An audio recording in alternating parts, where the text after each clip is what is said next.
예, 안녕하십니까. 저는 이제 포항공대 생명과학과에 있는 최세규입니다.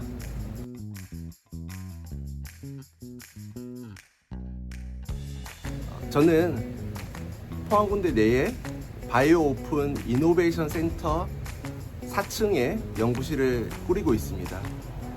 오늘 전반적으로 저희 연구실 연구 내용 및 연구실 소개를 하도록 하겠습니다.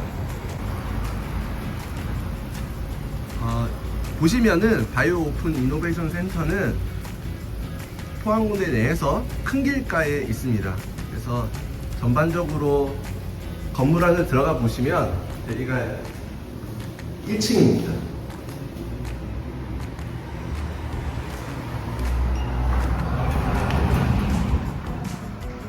1층에 보시면 그 포항 내에 여러 이제 바이오 관련 센터들이 있습니다. 그래서 최근에 해양 바이오, 그리고 그린 바이오, 그린 백신, 세포막 단백질 연구소.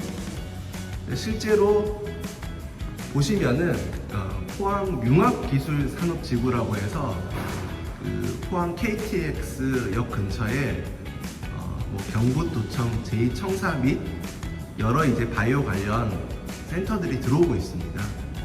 그래서 지금 전반적인 맵을 보시면은 방금 보셨던 이제 그 KTX 역 근처의 산업지구 모습이고요. 저희 연구실은 그 포항공대 안에서 보시면은 여기에 있는 바이오 오픈 이노베이션 센터에 있습니다.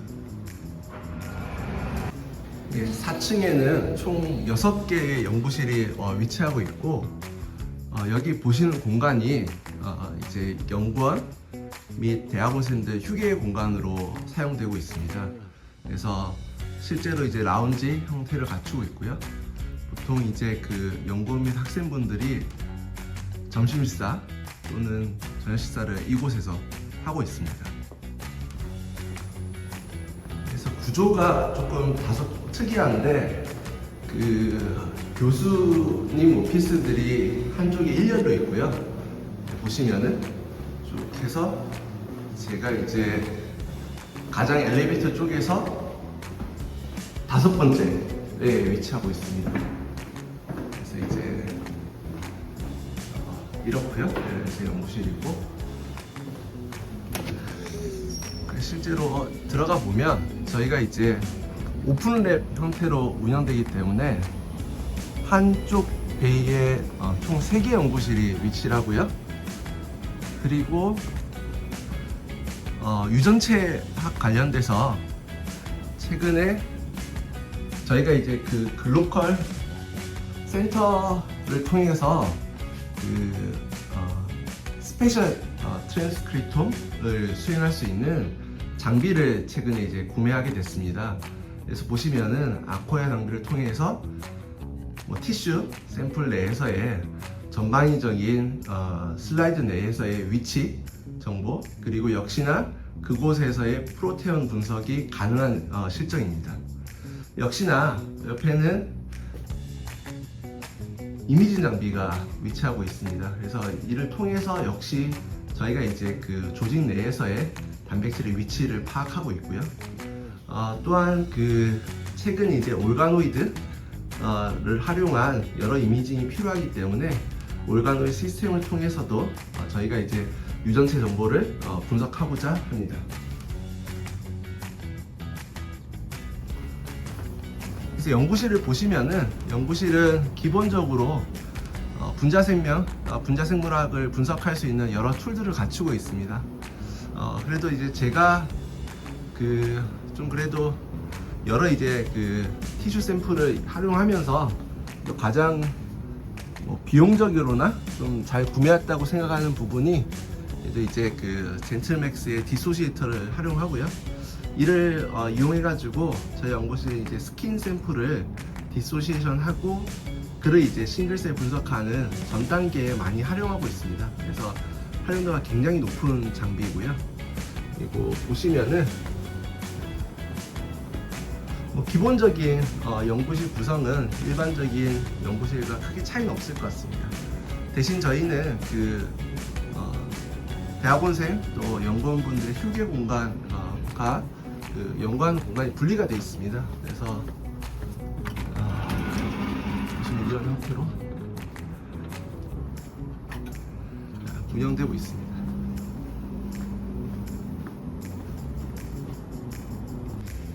그리고 글로컬 센터 장비를 통해서 역시나 이제 그 싱글샘 분석을 할 수 있는 크로니온 장비도 구축하고 있습니다.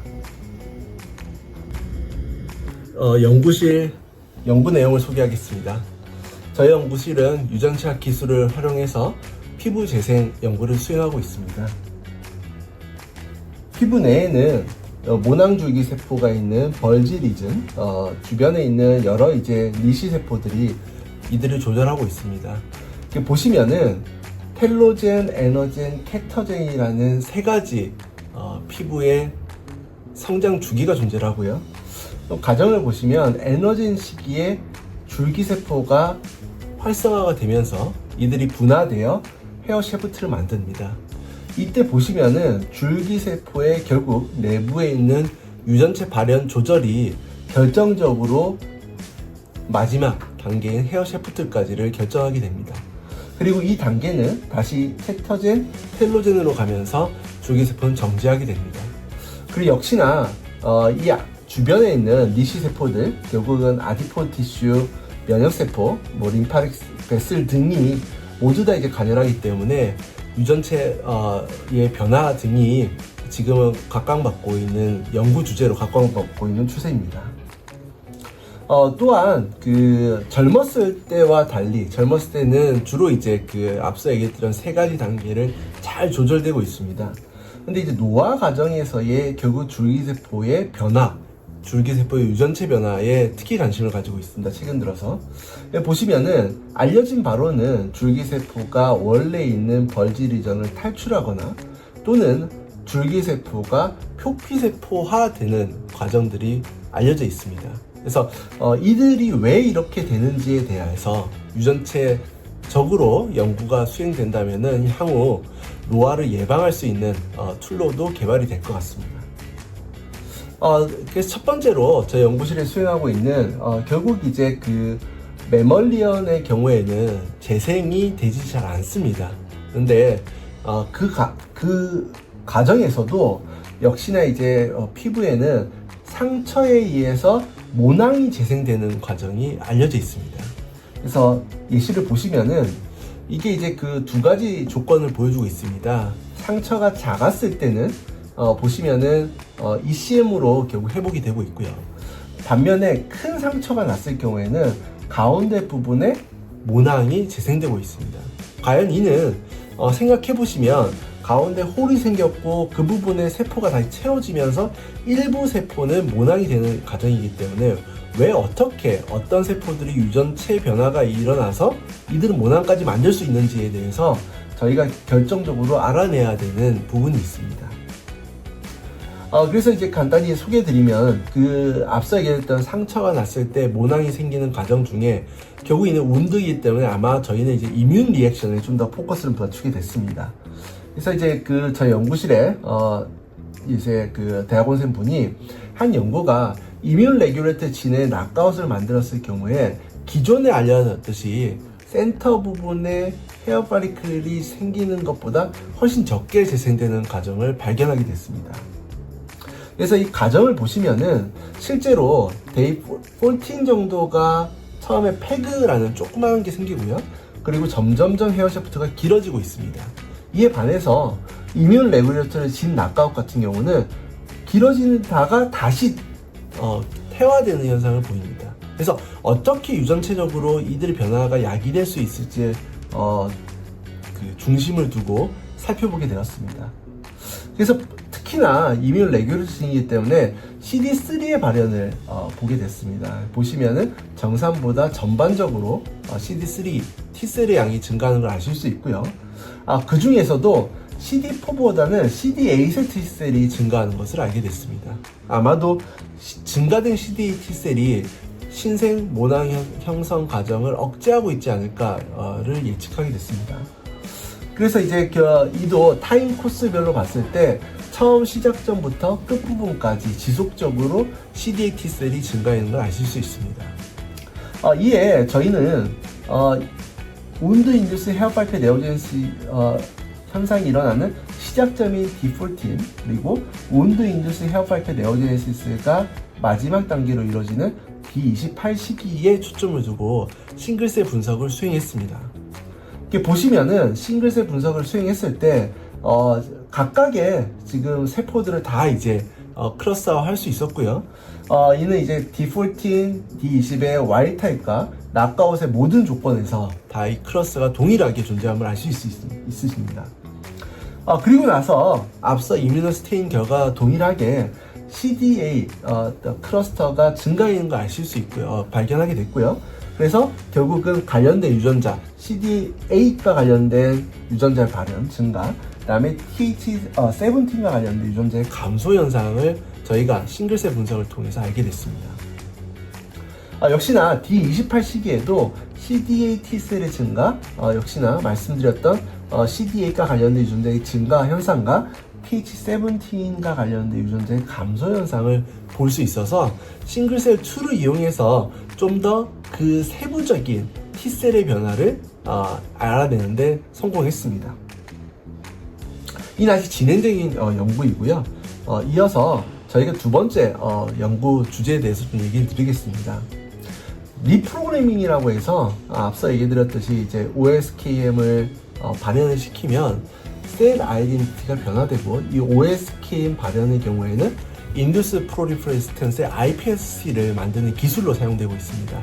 근데 최근 들어서 파셜 리프로그래밍이라는 어프로치가 제한이 됐고요. 이는 세포의 아이덴티티는 같지만 세포 내부에 있는 결국 그 에피제네틱 변화를 유도하면서 이들의 셀의 특성이 조금 더 리버스되는 현상을 야기합니다. 또한 개체 수준에서의 OSKM 익스프레션이 최근에 보고되면서 저희는 생각했을 때 과연 앞서 얘기 드렸듯이 피부, 특히나 표피에 있는 세포들을 분화 과정을 리버스 해볼 수 있을까라는 질문을 갖게 됐습니다. 그래서 그 피부에 보면은 결국 가장 아래쪽에 베이절층이 케라틴 14이라는 이제 스템셀 마커를 보유하고 있습니다. 그리고 이 분화가 되면서 위에 있는 스프라베이절층이 케라틴 10을 발현을 하고요. 저희는 생각했을 때 이 과정 자체를 역전할 수 있을까, 리버스할 수 있을까에 초점을 두게 됐습니다. 그래서 이를 하고자 저희가 이제 그 모델 시스템에서 그 OSKM을 결국은 케라틴 14 베이절 레이어에 발현을 시켰고요. 그런데 특이하게도 발현을 시켰을 때 이렇게 이제 모자이크 패턴으로 보이게 됐습니다. 모자이크 패턴이란 말은 일부 셀에서는 발현이 되고 근처 셀에서는 발현이 되지 않는 패턴을 관찰했고요. 근데 이런 조건에서도 보시면은 이제 그 분화가 역전되는 현상이기 때문에 결국 케라틴 14이라는 레이어가 두꺼워지고 케라틴 10 레이어가 감소되는 현상을 알게 됐고, 그리고 OSKM 발현된 세포에서는 특이적으로 프로리퍼레이션이 증가하는 것을 알게 됐습니다.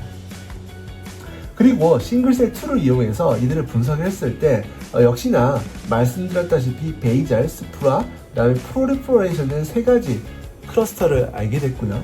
특징적인 거는 컨트롤과 달리 OSKM 발현한 층에서는 새로운 유사하지만 기존과 약간 캐릭터가 다른 이제 베이잘, 프로리퍼레이션, 수프라베이잘 층을 알게 됐습니다. 근데 특징적인 거는 이거는 발현한 파지티브 셀이고요. 근처에 있는 네거티브 셀도 이들과 유사한 이제 클러스를 보이고 있습니다. 또한 말씀드렸다시피 이제 싱글셀에서 결국은 발현 패턴을 보시면은 케라틴 14의 증가, 그 다음에 케라틴 10의 감소 현상을 보실 수 있고요. 그리고 이어서 결국은 유전자 발현의 어떤 시그니처 스코어를 보시면은 이들 세포들은 OSKM을 발현했지만 꼭 외부 자극에 반응한 것과 같이, 그러니까 외부 자극이 없는 상황에서도 이들이 반응하고 있는 것을 알 수 있습니다. 그리고 결국 분화 트레저토리를 보시면은 이제 Y타입의 경우에는 베이절에서 수프라 베이절로 가는 이제 트랙이 주로 보입니다. 반면에 OSKM을 발현시켜줬을 때는 이 패턴이 리버스 되는 현상을 보이고 있습니다. 이를 통해서 OSKM을 켜졌을 때는 두 가지 현상이 보입니다. 하나는 프로리퍼레이션도 야기하고요. 또한 이어서 디디퍼런시에이션, 리버스 디퍼런시에이션 현상이 보입니다. 반면에 근처에 있는 OSKM 네거티브 세포는 프로리퍼레이션은 보이지 않지만 디디퍼런시에이션 현상을 보이고 있다는 걸 알게 됐습니다. 그래서 이제 저희는 기존에 퍼블리시된 결국은 온드 샘플과의 저희 샘플과 비교 분석을 해봤습니다. 유사하게 클러스터의 변화가 보였고 특이한 거는 온드 리스판시브 클러스터라고 알려진 지금 WR이라 표기된 부분이 결국은 OSKM 파디티브 층에서도 보이고 있다는 점입니다. 또한 기존에 보이지 않았던 케라틴의 발현이 보였습니다. 그래서 케라틴 17, 6A의 발현이 결국은 OSKM을 켜졌을 경우에 보여서 이 둘의 마커는 원래 액티베이티드 케라티노사이트로 알려져 있습니다. 그리고 이어서 하이폭시아 결국 이뮨 리스판스와 관련된 시그니처를 찾고 프로리퍼레이션 관련된 이제 캐릭터를 싱글셀 분석을 통해서 알게 됐습니다. 또한 저희가 PI3K의 이제 결국은 패스웨이가 셀 오토노머스하게 발현된다는 점을 알게 됐고요. 보시면은 실제로 그 야마나카 팩터 OSKM을 발현시키면 프로리퍼레이션 스템셀과 관련된 유전자 발현이 증가하고 말씀드렸다시피 특이하게 PI3K의 레귤러토리 또는 이니비토리 시그널링과 관련된 유전자의 발현이 변화됨을 알 수 있었습니다. 그래서 이는 PI3K 액티비티의 변화 또한 이뮤노스테이닝 그 포스포 AKT의 이뮤노스테이닝 결과를 통해서 아실 수 있습니다. 그래서 이 세포들은 특이하게 결국은 PI3K 패스웨이를 통해서 프로리퍼레이션 힐링 픽처를 둘 다 보인다는 것을 저희가 싱글셀 분석 추가로 이뮤노스테이닝을 통해서 검증했습니다. 그리고 관심 있는 것은 결국 오토노머스 OSKM이 켜진 세포와 주변 세포와의 인터랙션입니다. 이는 싱글셀에서 셀-투-셀 인터랙션 개념을 활용했습니다. 보시면은 저희가 이제 그 파지티브 세포, 네거티브 세포에 어떤 인터랙션이 있을지 예측 프로그램을 썼고요. 그랬을 때 결국 EGF 라이겐드와 관련된 유전자들이 변했습니다. 이게 보시면은 EGF 관련된 그리고 EGFR 패스웨이 관련된 액티비티를 매저할 수 있었고 이는 포스포 EGFR로 검증을 할 수 있었습니다. 그리고 결국은 이니비터 실험으로 다시 이 메커니즘이 결정적으로 앞서 얘기드렸던 액티베이티드 케라티노사이트를 제어할 수 있다는 걸 알 수 있었어요. 저희가 이제 말씀드리고 싶은 부분은 결국은 OSKM에서 PI3K가 액티베이션 되고 이들이 다시 이제 주변 세포에 영향을 주는 EGFR 패스웨이를 통해서 주변에 영향을 준다는 것을 알게 됐습니다. 또한 추가로 싱글셀에서 이뮨세포의 변화를 저희가 보게 됐습니다. 그래서 이뮨세포들이 양이 늘었고 이는 에피셀리얼 리전 또한 더미스 리전의 둘 다 증가함을 알 수 있었습니다. 이를 토대로 결국은 작은 그러니까 프랙션의 세포긴 하지만 OSKM 발현해준 세포들이 주변 세포에도 영향을 주고 그리고 역시나 니시 세포로 알려진 T셀 등에도 영향을 주고 있다는 것을 알 수 있고 이어서 이를 통해서 결국은 온드 리스판스에 좀 더 도움을 줄 수 있다는 것을 저희가 이번 연구를 통해서 밝히게 됐습니다. 이어서 저희는 이제 그 스템셀 파퓰레이션 중에서 재생에 참여하고 있는 블라스티마의 결국 유전체 분석에도 관심이 있습니다. 블라스티마는 사람과 마우스의 경우에는 보통 디지팁에서 나오고 있습니다. 그래서 디지팁이라고 하면은 재생이라는 것은 보통 이제 저희가 본 구조를 보시면은 팁이 이제 세 번째 마디에 결국은 중간쯤 절단이 되면 재생이 됩니다. 그래서 이 모델 같은 경우는 T3본 부분을 자르고 이 재생이 되는 부분을 아실 수 있고 블라스티마는 중간 결국 데이 14 정도의 블라스티마가 적절히 보이고 있습니다. 저희가 싱글셀을 통해서 결국은 어댑티브 이뮤니티가 없고 그 다음에 와일드타입 컨디션 둘을 비교를 하게 됐고요.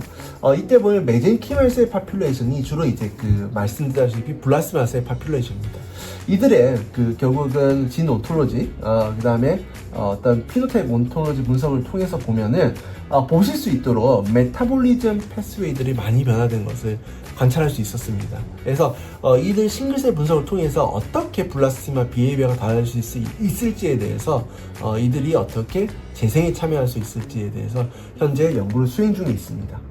그래서 저희 연구실은 유전체학 분석 툴을 활용해서 말씀드렸다시피 세 가지 피나미난을 분석하고 있습니다. 결국 운드에 의한 헤어 네오젠스 피나미난, 또한 파셜 리프로그램 어프로치, 그 다음에 이어서 DDT에 관련된 블라스티마의 유전체학 분석을 통해 궁극적으로 재생에 참여하고 있는 어떤 유전자들이 중요할지에 대해서 찾아보고자 합니다. 들어주셔서 감사합니다.